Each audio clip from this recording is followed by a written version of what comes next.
pertama, sebelum yang dibetul kedua di bawah Duli Yang Maha Mulia Agung kita yang akan menonton pada malam ini, insyaAllah. Saya ucap terima kasih, dan hari ini sukacita saya perkenalkan pengarah filem Pendekar Rawang, Saudara Syarudin Madali, Saudara Reza dan lain-lainnya.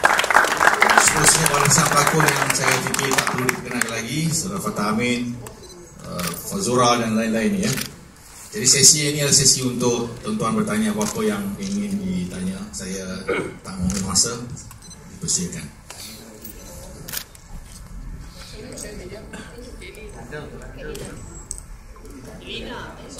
Ambillah masa ni untuk bertanya soalan banyak pelakon-pelakon ya. Silakan, Tuan Mampun. Saya beri mikrofon untuk yang bertanya. Silakan, Pak. Ya, saya Eli. Hari tu masa piece yang pertama, soft launch tu, Tuan Haji ada. Kenalkan dari media mana dulu? Saya Elina Ali daripada Scoop. Soalan dia tough. Okay, soalan saya, Tuan Haji, saya rasa Tuan Haji kena explain kat kita macam dua pengarah ni diletakkan nama, dan Tuan Haji ada mention bahawa hasil kerja Ariel juga yang pertama tu digunakan. Jadi macam mana dengan status tu? Kalau kita tengok pada yang kita lihat unit kedua kita ada sebut situ Saudara Ariel kita juga terlibat dalam peranan dalam unit kedua. Jadi itulah kedudukannya ya. Jadi sebahagian besar adalah hasil daripada pengarahan bersama diketuai oleh Cik Syarudin dan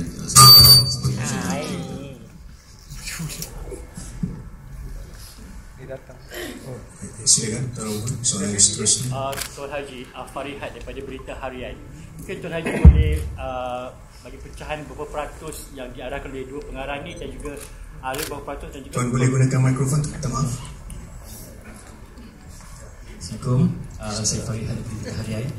Soalan pertama saya mungkin Tuan Haji boleh perincikan berapa peratus dua orang pengarah ini dan juga ada berapa peratus, dan kedua pemilihan pelakon, sebab sebenarnya terlalu rahsia pemilihan pelakon. Jadi kenapa dan kenapa mereka ini dipilih? Mungkin Tuan Haji boleh. Saya serahkan terus pada Syah lah, dia yang membuat kira-kira berapa peratus.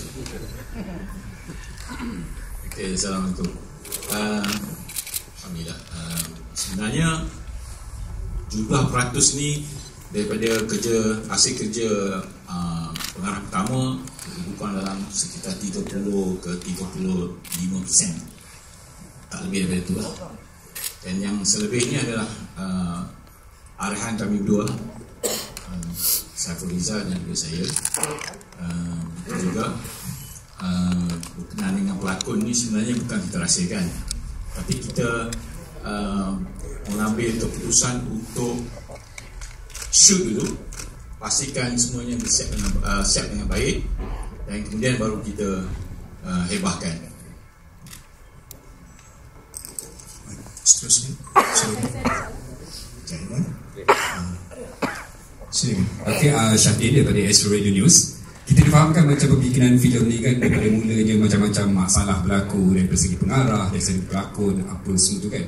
Adakah ialah salah satu teknik untuk marketing filem ni, atau memang kebetulan mereka je memang tak layak untuk mengarah atau pelakon dalam filem ni? Sebenarnya tak ada masalah pun. Cuma bila kita melihat pada blok awal itu, kita merasakan kita perlu memperbaiki lagi. Ada sudut-sudut yang kita rasa mungkin boleh menjejaskan end product dia, hasilnya boleh terjejas sekiranya kita terus menggunakan sedemikian. Sebab itu kita berubah, mengambil alih untuk menyiapkannya dalam yang berlaku sekarang ini. Jadi sebenarnya tak ada masalah apa pun, cuma biasalah saya rasa bila pihak producer merasakan perlu ditambah baik lagi, itulah sebabnya. Jadi yang lain tu saya tak fikir masalah-masalah besar, semuanya adalah biasa saja. Cuma mungkin di luar dengan macam ada masalah besar, bagi kita itu adalah biasa saja. Terima kasih. Seterusnya, okay, Farhana daripada H-Live. Untuk tak silap saya, menurut Ariel Abu Bakar, dia dah siapkan 90%. Jadi adakah dirombak semula penggambaran ni ataupun macam mana? Ya, sebenarnya footage yang kita kira sekira 3 jam atau 4 jam yang telah dibuat, tapi kita hanya menggunakan 30, lebih kurang 30% daripada 2 jam punya tayangan tadi. Itulah kedudukannya. Assalamualaikum, Wafadil Tusan. Mungkin soalan saya untuk mengarah lah. Soalan saya untuk mengarah, saya lebih kepada kandungan filem ini. Berapa persen sebenarnya fiction ataupun watak-watak fiction yang diwujudkan? Sebab bila sejarah kan, filem sejarah orang akan anggap semua benda ni adalah benar-benar terjadi. Itu soalan pertama lah, cuba jawab dulu. Okay, alur cerita sebenarnya bukan fiction. Dia adalah cerita inspired daripada true story. Watak utama memang true story, cuma kita ada fiction watak tu sebenarnya dia adalah kisah sebenar, tetapi kita fictionkan namanya. Jadi untuk dia jadi lebih menarik. Jadi event pun sama, ada setengah-setengah event yang benar dan ada setengah event yang kita fictionkan supaya menjadikan dia lebih menarik. Maksudnya watak sayang dan juga 4 orang wanita tu betul. Menurut kajian saya sebenarnya semasa penentangan orang-orang Pahang, pahlawan-pahlawan Pahang ni sebenarnya ada melibatkan kaum wanita. Cuma contohnya kalau kita pergi di Kampung Bulu ada kesan kubur para syuhada wanita sebagainya, jadi kita fictionkan. Jadi kita anggap Sayang dan Siti Minah Besar ni mewakili Sri Kandi kita. Okay, dari segi dialog pula kan, ada beberapa watak yang mungkin cara bertutur ni memang era itulah lebih baku, dan ada juga watak yang mungkin lebih era moden kan sekarang. Adakah sebenarnya itu cara yang digunakan oleh pengarah lah untuk membuatkan filem ni lebih mudah diterima telinga tu? Ya, sebenarnya bila kita menulis skrip ni memang kita sedang mencari jalan tengah. Sebab kalau kita guna bahasa yang terlalu baku ataupun terlalu klasik, kita memerlukan masa untuk penonton proses dan faham. Jadi kita tak nak, kita nak kalau boleh mereka dengar, mereka terus faham dan mereka terus terima dialog yang baik dalam tu. Tapi kita tidak meninggalkan alur-alur bahasa yang baik dalam filem kita. Terima kasih. Saya nak tambah sikit lah. Contohnya macam Sayas ya. Dalam sejarah Sayas ini dia mati dikatakan dibunuh oleh seladang ya.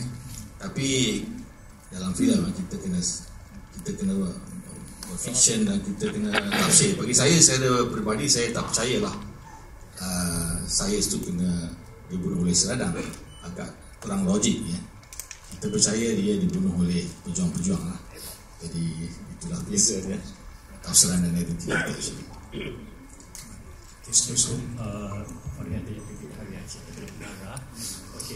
Bila kita, walaupun cerita ni berdasarkan inspired tapi dia masih lagi berdasarkan sejarah, mungkin boleh kongsi sedikit apa sumber yang dibuat, kajian yang dibuat untuk menghasilkan skrip filem ini? Saya sebenarnya turun ke kampung. Saya turun ke kampung, ada yang saya juga berjumpa dengan ahli keluarga dan jadi dia berdasarkan, sebab saya cuba nak membentang sesuatu untold story. Kalau saya berdasarkan pada buku, saya rasa ramai yang dah baca, tapi saya suka lagi kita sendiri turun, kita dengar daripada cerita cucu cicit kita berjuang ni, dan saya rasa kita paparkan kisah yang belum pernah kita dengar. Saya rasa itu lebih menarik. Adakah ini bermakna pihak produksi sudah pun meminta keizinan daripada waris untuk menghasilkan filem ni? Sebab sebetulnya pun ada isu juga, bila filem dah siap ada yang claim kita tak boleh bagi, tak ada kebenaran, dan yang kedua cabaran untuk menghasilkan filem ni. Kebenarannya sejak daripada filem Aqilah kita ada dapat kebenaran daripada beberapa ahli keluarga. Kita tak dapat nak minta kebenaran semua sebab terlalu ramai. Jadi yang mengaku dan sebagainya, tapi kita hormatilah. Tapi saya rasa bila saya pernah turun pergi berjumpa dengan orang kampung dan sebagainya, saya rasa itu pun sudah cukup, sebab kita sebenarnya deserve atau kita sangat-sangat memerlukan cerita-cerita daripada sumber-sumber yang lain. Jadi cabaran, saya rasa memang cabaran itulah untuk membuat satu kisah sejarah tokoh dan cucu-cucu yang masih hidup. Memang itu satu cabaran lah. Tapi saya rasa dari cerita ni kita lihat bahawa semuanya adalah membawa benda yang positif. Tidak ada mengaibkan sesiapa. Tapi ahli keluarga malah saya percaya dia akan memberikan kita penghormatan. Kita akan memberi penghormatan kepada para pejuang ni. Boleh bagi perincikan sikit tak? Temu bual tu dengan siapa, keluarga watak yang mana yang telah ditemu bual tu? Keluarga watak yang mana, waris yang mana yang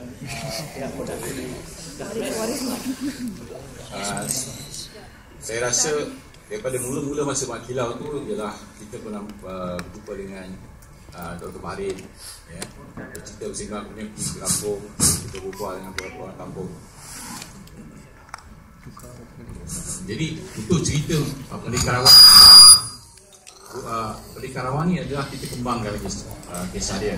Dan juga kita ada kajian daripada daripada Datuk Zain Johan berkenaan dengan perjalanan iaitu perjalanan Putuk Gajah daripada Hulu Ceka pergi ke mendapatkan bantuan. Itu juga Mak Kilau untuk mendapatkan bantuan daripada Terengganu dan juga dari Kelantan. Jadi kita dari situ kita visionkan. Baik, silakan.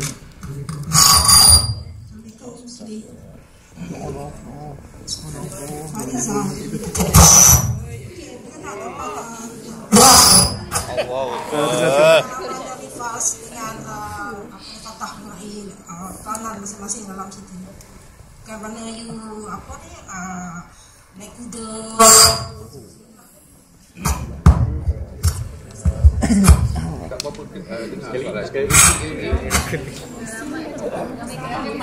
Pengalaman naik kuda. Pengalaman naik kuda.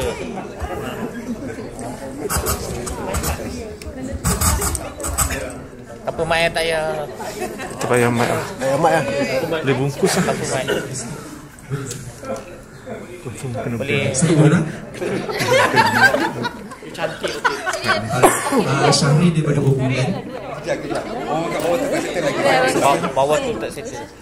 Belum lagi. Jap. Assalamualaikum. Waalaikumsalam.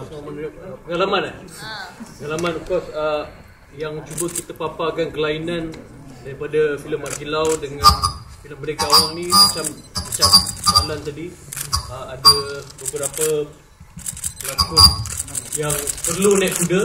Jadi kami belajar menunggang kuda tu sebenarnya sebelum bermulanya gambaran ini. Jadi itulah cabarannya sebagai seorang pelakon. Dan juga kalau lihat betul filem ni, kemahiran memanah pun dipertonjolkan lagi berbanding filem Mak Kilau sebelum ni. Jadi cabaran itu adalah pelakon harus belajar sebelum masuk ke dalam set gambaran. Assalamualaikum. Untuk Fas pula paling mencabar sebab Fas ada kekangan masa untuk training. Masa Fas busy. So Fas hanya ada 3 hari untuk kuda dan berkuda dan juga memanah. Berkuda memang Fas ada basic, tapi bermanah tak ada langsung.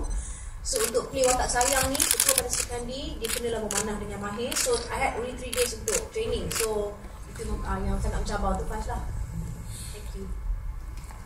Baik, soalan yang seterusnya tadi, silakan. Syarin. Pengarah kan. Saya Syahrin daripada Obulan. Soalan pertama, tadi cakap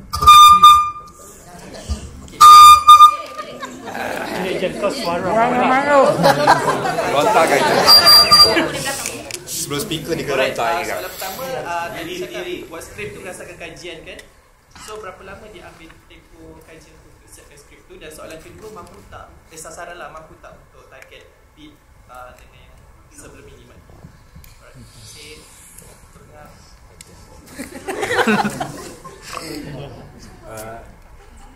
Sebenarnya kajian saya masa di filem Mak Kilau je. Masa kita buat filem Mak Kilau kan, daripada situ saya expand kan. Jadi semasa tu semasa saya buat kajian filem Mak Kilau, saya bersama Dr. Baharin. Tapi dari situ saya kembangkan. Kemudian kali ini Merdeka Rawang saya tidak merujuk daripada Dr. Baharin, tapi adalah ada kajian daripada sejarawan Datuk Zainal Johan. Dia juga menulis, kita ada kajian dia yang dia buat. Jadi dari situ saya ambil, bukan semua, saya ambil sebab dalam filem ni kita bukan sejarawan. Nak kena faham, kami bukan sejarawan. Kami bukan buat dokumentari. Kalau kami buat dokumentari, saya rasa mungkin tak penuh program. Tapi kita ambil sebahagian saja. Kemudian kita expandkan dan kita jadikan dia lebih menarik. Itu kerja kami lah dalam industri ni kan. Yang penting anak-anak muda mula nak pendekat wang, mula nak gaji. Kampung Budu baru nak gaji. Ada serikandi, ada kuda tak, ada pakaian macam ni, mereka akan mula menggaji. Itu yang lebih penting sebenarnya. Jadi itulah sebenarnya yang kita buat. Cik Syah, selaku penulis skrip dan juga pengarah, apa sebenarnya yang Cik Syah nak tonjolkan dalam filem Pendekar Awang ni? Sebab kalau kita bandingkan Mak Kilau dengan Pendekar Awang ni, lebih kurang sama je template dia, macam dalam cerita dia, ada beberapa scene. Jadi mungkin Cik Syah boleh jawab? Jawapan saya ialah kita nak penonton menghargai unsung hero. Kita ada banyak unsung hero di sepanjang kebangkitan pahlawan kita di Pahang. Saya faham, tapi dia punya template bentuk pembentukan jalan cerita tu lebih kurang sama. Memang itu Hala Tuju Kembaran Sudu ataupun apa? Maksudnya Hala Tuju dari segi? Maksudnya dari segi cara untuk nak menyampaikan Pendekar Awang ni, dia punya template dia lebih kurang sama seperti Mak Kilau bagi pandangan penonton yang dah pernah menonton Mak Kilau. Adakah memang itu Hala Tuju, Studio Kembara untuk menyampaikan Pendekar Awang ni lebih kurang sama seperti Mak Kilau? So, untuk universe Mak Kilau ni saya rasa samalah. Saya rasa sama. Tapi kita berhasrat untuk ubah lepas ni. Sebab nanti tidak untuk mungkin boring dah boleh baca Maksudnya filem ketiga. Filem akan datang, Studio Kembara mungkin kita akan cari kelainan. Kita pun tahu lepas ni mungkin dah boring. Ya, dah tahu dah macam yang terjadi. Baik, seterusnya silakan tuan. Okey, Assalamualaikum, tak payah ke mic saya Raja Yusuf Arifin dari panggung kita. Kalau tanya pelakon yang dari Malaysia lah kan, tahulah apa tujuannya berlakon filem ni. Tapi saya nak tuju kepada saudara saya, sekantar saya. Sebagai bukan Melayu lah ya, dan juga asal dari Inggeris kan. Apakah perasaan Poland? Okeylah, barat lah tu. Barat juga. Apakah tujuan saudara rasa perlu berlakon filem ni selain daripada seorang pelakon lah? Apakah rasa perlu yang berlakon filem ni yang menunjukkan apa anda sebagai antagonis melawan orang Melayu dan orang melawan pihak barat? Apakah perasaan saudara lah? Okey. Alhamdulillah. Assalamualaikum semua. Sangat bersyukur berada di sini dengan kami ramai-ramai dan ini satu soalan. Okey, saya boleh berbual berjam-jam lah dengan saudara pasal topik ini. Tapi of course yang kita ada dalam dunia ini, dalam sejarah dari kita dapat ini filem banyak dari barat dan filem diorang perspektif diorang. Jadi kalau sejarah pun akan ikut perspektif, kita akan tengok semua diorang punya naratif. Jadi memang yang unik pun kita ada Malaysia punya naratif. So satu benda yang luar dari kotak lah, bukan yang kita dapat dekat buku sekolah. Sebab yang kita tahu macam bapa producer cakap, history is written by the victors. So British dia yang cerita pasal saya dibunuh dan seladang. Tapi saya tahu dari Belgium, kita pun tutupkan cerita dekat Kongo. 10 juta orang Kongo, orang Belgium dibunuh dulu. Cerita ditutupkan dalam buku sejarah tadi. Tapi kalau kita kaji di dalam, kita tahulah cerita sebenarnya. Jadi alhamdulillah ada cerita yang luar dari kota itu yang beza. Okey, saya nak celah sikit, saya lupa beritahu tadi. Pertamanya saya nak beritahu konsep yang kita bawa oleh Studio Kembara ialah hiburan bermanfaat seisi keluarga. Jadi kita masuk ke bidang ini adalah membawa hajat yang baik ya. Mana kita nak sajikan penonton-penonton dengan bahan-bahan sambil santai mendapat pengajaran-pengajaran. Jadi sebab itulah cerita itu kita olah supaya dia memberi tujuan yang sedemikian. Jadi saya minta sini mana kita lihat perspektif dia adalah satu, kita akan buat naratif kita sendiri. Sebab kita faham. Contohnya saya cakap terang sini ya. Kita lihat apa yang berlaku dalam masyarakat kita adalah terlampau mengidolakan barat. Kadang-kadang sebahagiannya sudah jadi Anglophile. Dia sudah adoration to the west tu terlampau sehingga dia rasa diri dia tak ada apa-apa. Dan biarlah sejarah orang buat mengikut cara dia.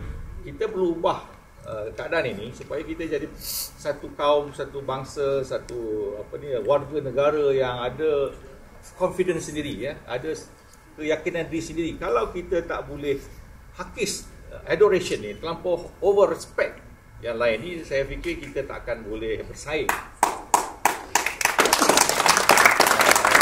Dan sebab itu jugalah saya dari bidang lain saya terjun ke bidang ini. Jadi sebab itu kalau kita buat hal berkaitan sejarah pun kita kena olah dia supaya dia menampaikan mesej yang terbaik dengan cara yang menarik. Kalau tidak, tak sampai. Jadi saya harap maknanya tuan-tuan dan puan, kita mengharap bahawa kita melihat naratif dalam sebagai satu warga bangsa yang ingin membina satu kekuatan psikologi dan sebagainya supaya kita yakin dan jangan lihat orang lain. Orang lain kalau buat filem Spider-Man pun tak masuk akal pun kita boleh terima. Kan, cerita yang pelik-pelik yang tak masuk akal pun, Superman pun kita boleh terima. Jadi saya harap maknanya bila kita buat filem begini yang berasas kepada kerangka sejarah yang benar ini diterima oleh para penonton. Dan saya fikir berdasarkan kepada respon pada filem pertama tu, saya fikir ramai penonton-penonton, terutama sekali non-movie goers yang turun, dia masih menagih filem yang sedemikian. Jadi kita mengisi hajat yang demikian itulah kita buat. Selagi hajat itu masih kuat untuk ditagih dihajati oleh para penonton yang ramai sana, kita akan insya-Allah cuba buat, kita tidaklah buat monotonous dan sebagainya insya-Allah.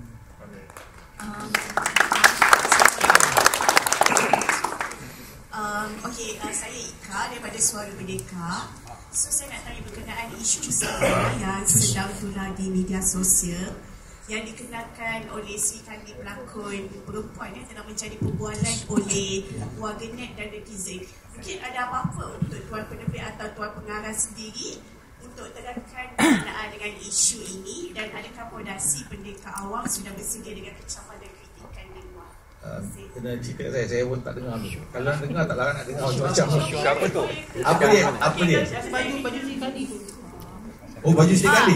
Oh, fantasi. Berkenaan dengan isu busana yang sedang viral di media sosial dikenakan oleh pelakon Sri Kandi yang dikenakan telah menjadi perbualan oleh warganet dan netizen. Mungkin ada apa-apa untuk diterangkan berkenaan isu ini, dan adakah fondasi sudah bersedia dengan kecaman dan kritik? Dia kalau pakai baju macam Superman, Spider-Man, orang tak kecam pun. Tak apa, ini dia tuan-tuan pada bagi kita ada sedikit kajian juga ya. Walau bagaimanapun kita lihat tanah Melayu ni dia ada kesan daripada Arab, kesan daripada Turki. Jadi dan bagi saya tidak logik ya kalau orang perempuan nak pergi berperang nak pakai macam kelubung dan sebagainya. Tentulah dia akan mengenakan satu ikatan yang kuat supaya dia boleh tutup, supaya tidak tutup muka dia dengan tudung sebagainya. Jadi itu sangat logik bagi saya, tak ada istilah pun. Kalau yang nak mengkritik ni memang semua benda kena kritik lah. Bagi saya kita tak ada masalah, itu mudah saja bagi saya. Kalau kita berperang di kritik itu, saya fikir orang Melayu yang bijak ni dan kreatif dia boleh saja memakai yang sedemikian. Jadi kalau ikut Cik Syah pun ada gambar-gambar lama yang menunjukkan bahawa begitulah pakaian mereka yang turun berjuang. Itu Cik Syah. Boleh ke? Saya tanya boleh? Ya. Okey, memandang keadaan ramai pengarah kan untuk filem ni, mungkin boleh kongsikan macam mana pembahagian scene tu dan juga untuk memastikan tak redundant.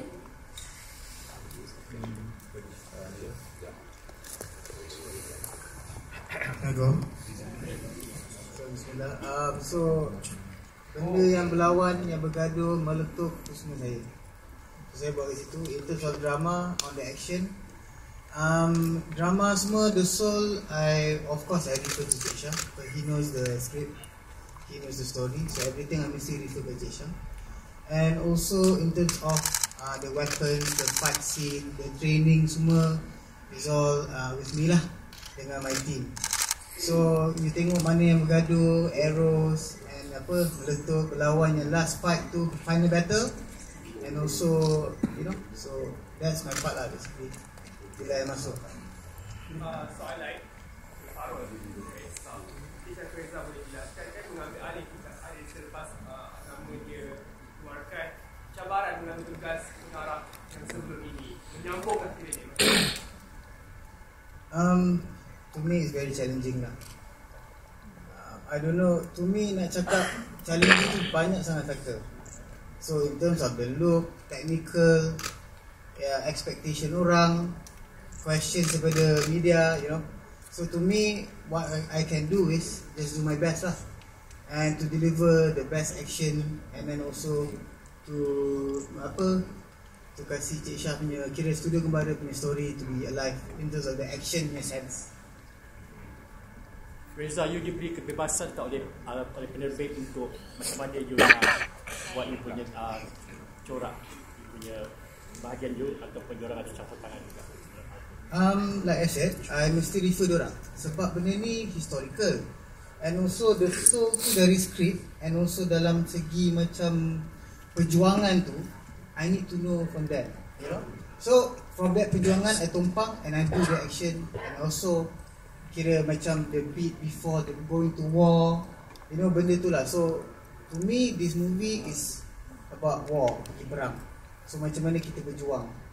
So benda tu mesti I will always refer lah to the script writer and also the producers. Boleh sebentar, boleh tambah sikit. Di sini juga Reza bekerjasama dengan koreografer team daripada Indonesia yang ada di belakang ini. Saya Reza Ahmad, satu team koreografer dari Indonesia untuk perkukuhkan action yang diketuai oleh Reza. Baik, kita ada banyak soalan untuk penerbit dan juga pengarah. Mungkin ada soalan untuk pelakon.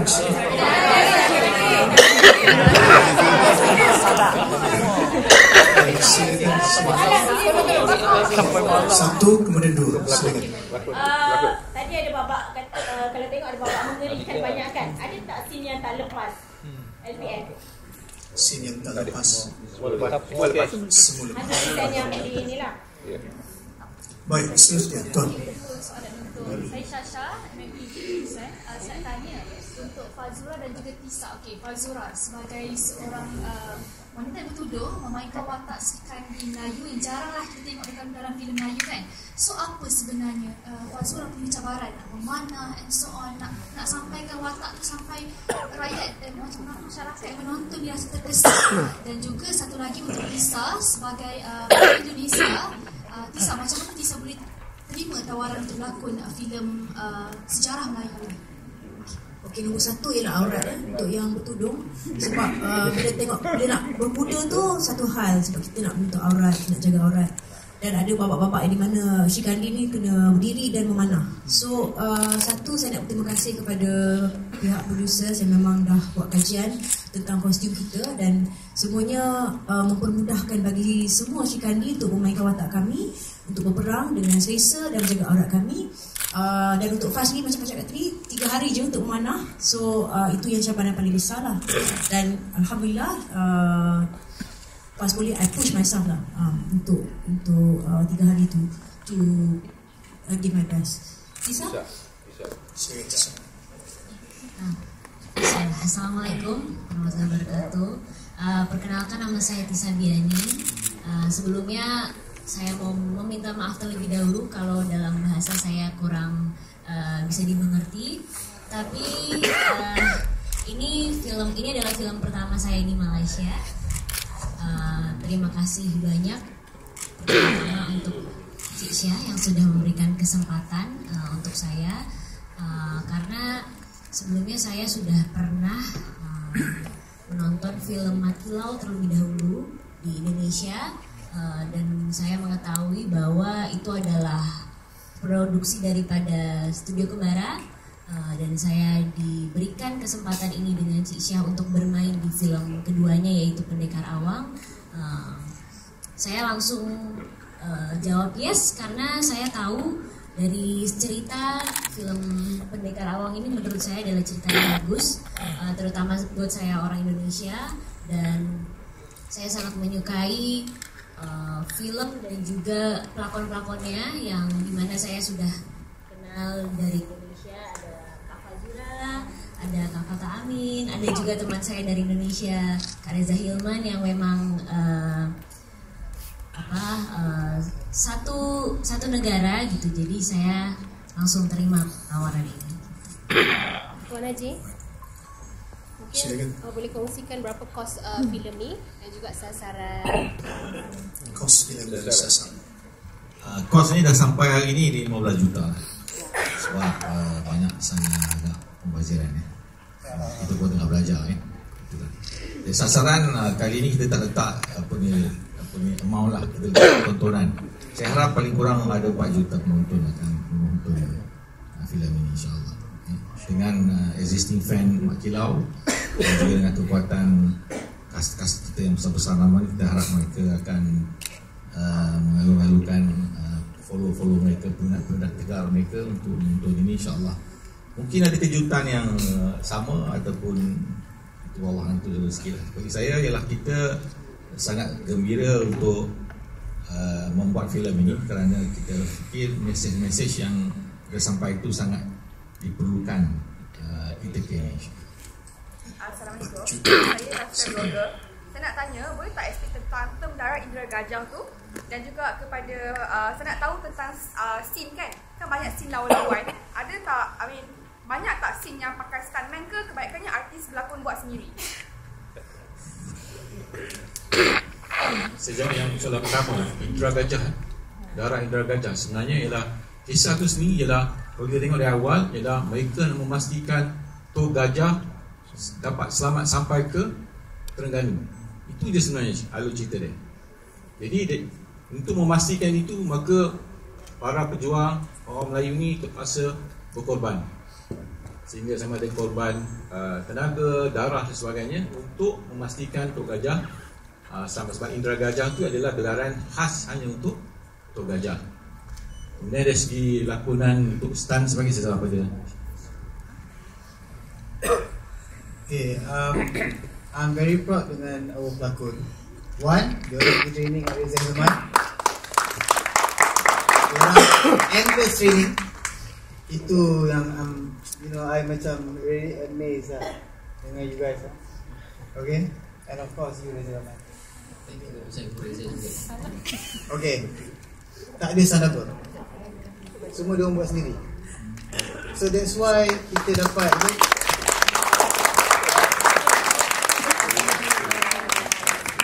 so to me it's amazing because in a short time diorang boleh ikut apa yang dikoreograf oleh Reza Iman dengan the team, the action team, and then diorang boleh execute it well dengan berlakon sekali and the same energy. So to me I'm really proud of that lah. So apa maksud double body yang dekat hujung tadi ya? Okay, double body contoh itu yang back shot, itu double body berlakon example lah. Contoh okay, macam shot tu patutnya tak perlu artis pun, we use a double body, tak nampak pun double body, not in terms of stunt, just a shot begitu. Baik, tuan-tuan dan puan, kita sudah hampir ke penghujungnya. 2 soalan terakhir, silakan. Satu dari sini yang terakhir. Okey, soalan terakhir ini saja. Okey, silakan. Okey, soalan untuk Nadir. Nadir, saya lihat awaklah tabik Cina dekat situ, buat bom, fighting, selamatkan ayah and everything. So macam mana awak cope semua watak tu dalam cerita ni? So macam mana tu? Terima kasih kepada semua media kerana hadir. Untuk saya, macam mana saya cope adalah dengan pengarah yang hebat, producers yang hebat, and all the cast and the crews yang memberi saya sokongan dan juga support on ground. Dan Fatah is my main thing on set yang memberikan saya hala untuk apa yang saya lakukan lah. Dan to be honest, this is my first film. I'm kind of nervous actually, tapi saya buat sehabis mungkin lah untuk menyampaikan mesej yang apa yang saya harus sampaikan dalam naskah Pendekar Awang. Terima kasih. Jadi tuan-tuan dan puan-puan, apa kata kita berikan tepukan gemuruh untuk barisan pelakon Pendekar Awang, penulis buta dan juga pengarah-pengarah kita. Dan tuan-tuan dan puan, selepas ini anda diizinkan untuk menemu ramah mereka secara personal dan semuanya perlu berada di sini dan perlu tamat sebelum 5:30 petang. Terima kasih banyak.